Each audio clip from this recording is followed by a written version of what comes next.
বলক আজি দুপৰীয়া সাজত বনাওঁ পোলাও আৰু মাংস। মোবাইল এটা ল'লো, আজিৰ পৰা আমি মোবাইলত কথা পাতিব পাৰিম।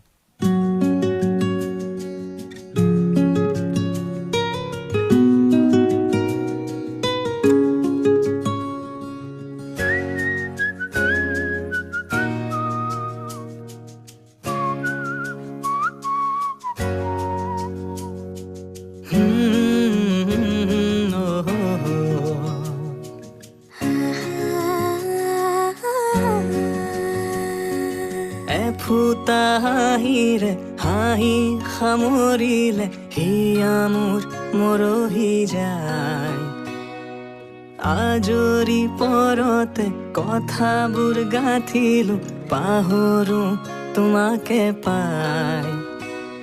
মৰম কি এনেকুৱাই, মৰম